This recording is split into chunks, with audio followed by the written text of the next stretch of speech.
Wow, we're starting this week with an ultimatum from Gina.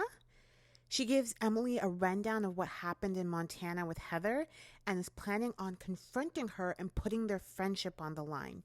This week is coming in hot on the Real Housewives of Orange County. We start off by getting a Shannon and John segment. It's nice to see part of Shannon's life that isn't revolving around the too drawn-out feud with Tamra. Shannon says that she and John have talked about living together once her kids go off to school.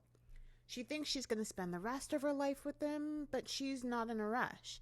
And she doesn't need to be. Shannon's already been married before and she's had her kids. She seemingly feels comfortable with their relationship and feels it's going well.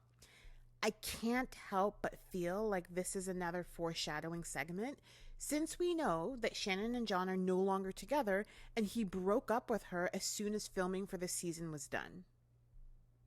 They're trying to have a nice, easy breezy dinner, and John brings up Shannon having a lot on her plate and he'd like to see her be able to relax a little. Shannon twists his words. He says that he would like for her to slow down so they can have fun, and she takes it as him saying that they're not having fun. She's missing the point of what he's saying. It seems like he'd like to be more involved in her life, maybe just one-on-one, without her being preoccupied with her business or her kids. Shannon is hearing what he's saying, but seems to be missing the message, or just doesn't want to hear it. There's more to come with this. Next, Tamra, Emily, and Heather get together at the nail salon, and Emily gives Heather some straight talk.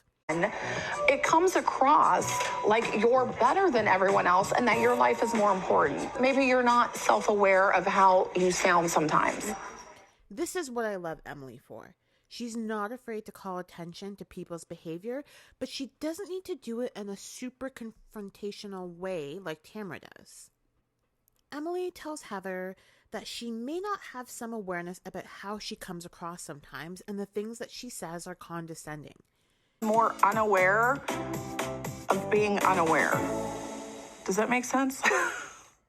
Heather doesn't seem to be aware that she's being condescending or is playing it off like she doesn't see it.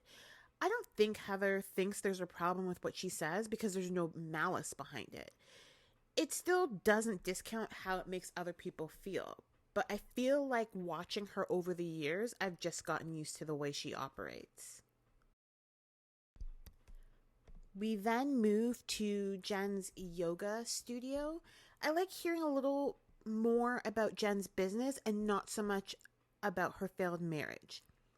Gina shows up at the studio bearing gifts.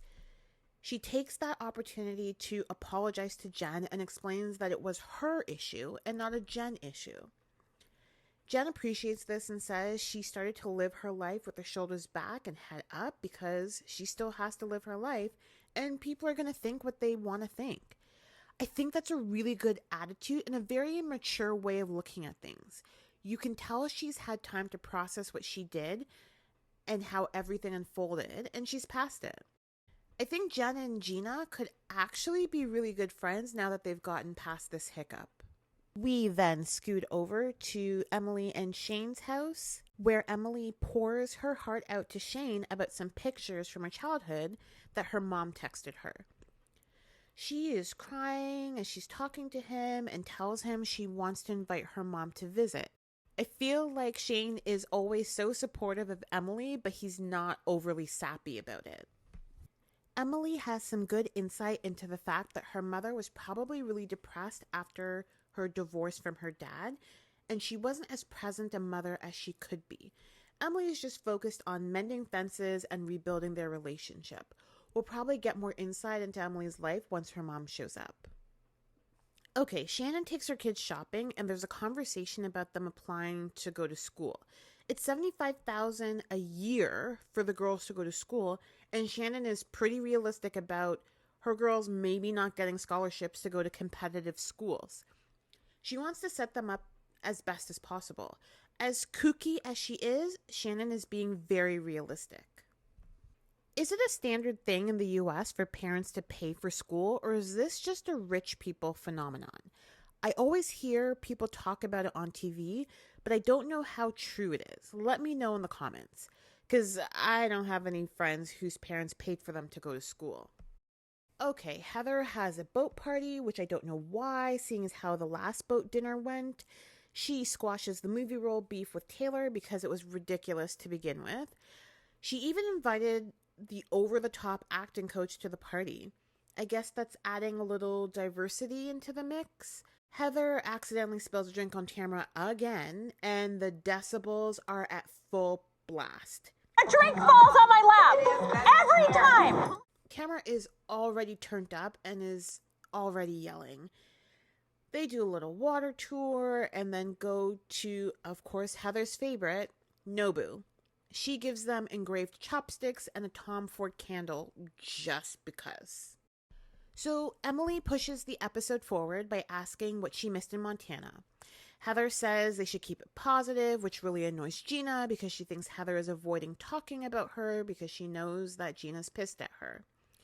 Of course, the discussion is then thrown onto the Ryan-Jenn relationship, and Tamra starts screaming at Jenn, who is literally sitting right in front of her. I'm actually so sick of the Tamra siren. Her volume is full blast when she's turned up. In the scene, they also show a flashback to Shannon and Tamra taking a shot before the event. I get the sense that Tamra is usually a few shots in when she shows up to film to give herself some momentum to be on 10. It's so unnecessary. Anyway, Jenn tries to stand up for herself, and she actually insinuates that Tamra also thought Ryan was hot when they both first saw him. This flips the Tamra switch, and she actually throws her napkin at Jenn and storms away from the table. Like, what? Emily then asks Jenn directly if she's saying Tamra had the hots for Ryan, and she says yes. She says they both joked about it, and that's what Tamra's pissed about. We kind of got a little moment of the ladies trying to coach Jenn on Housewives 101. They tell her she needs to stop defending Tamra when she's saying all these nasty things about her, and they could tell she was holding back. This was her moment to say what she needed to say, and Jenn didn't really take it. Gina confronts Heather about selling her out when she came to Heather and told her when Tamra and Taylor were dogging her career. To me, that was her trying to show solidarity with Heather and being in her corner. Gina starts running down a list of every instance of Heather screwing up in their friendship since Tamra's come back into the picture. Heather offers her an apology, which Gina accepts.